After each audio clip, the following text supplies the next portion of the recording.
Have you ever walked into a grocery store, picked up a carton of eggs, and realized the price went up again?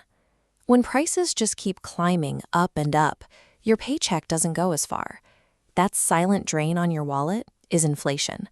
But the opposite extreme is just as painful. Imagine walking down your main street and seeing close signs in the windows. When businesses suddenly shut down and doors get locked, jobs vanish, and local communities grind to a halt. So how does a country with hundreds of millions of people avoid permanently crashing into runaway prices on one side or massive job losses on the other? A stable economy doesn't happen by accident. It takes constant, deliberate steering by a central authority to keep things on track. In the United States, that steering wheel is held by the Federal Reserve. You might think of the U.S. Treasury, but there is a clear division of labor. The Treasury prints the physical paper money, while the Federal Reserve dictates how those dollars behave in the real world.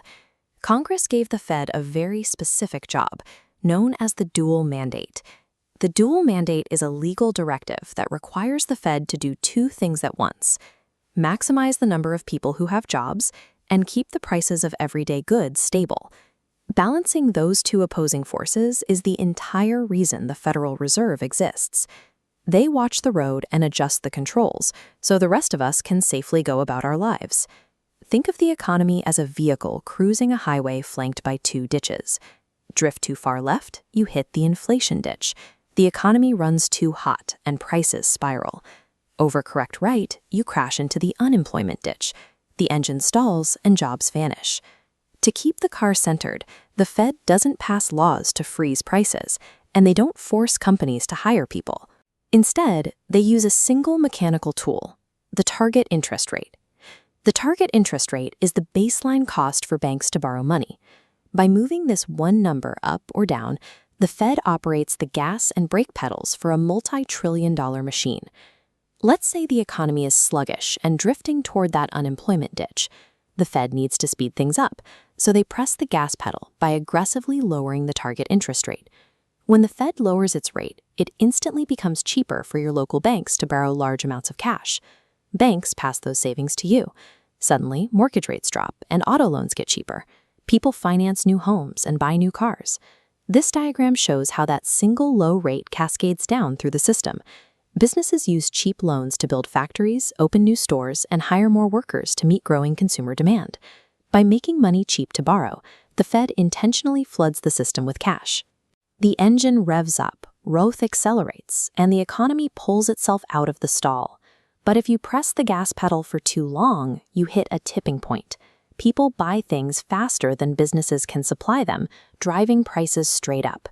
To fight off that surge in inflation, the Fed has to tap the brakes. They do this by raising the interest rate. The ripple effect works in reverse. Local banks face higher borrowing costs, and that flow of cheap cash hits an invisible barrier. To cover their own costs, banks immediately raise the interest rates on loans offered to consumers and local businesses. Suddenly, buying a house or expanding a warehouse is a lot more expensive. Consumers hold off on big purchases, and companies pause their expansion plans. Because people are buying less, retailers stop raising prices to make sales.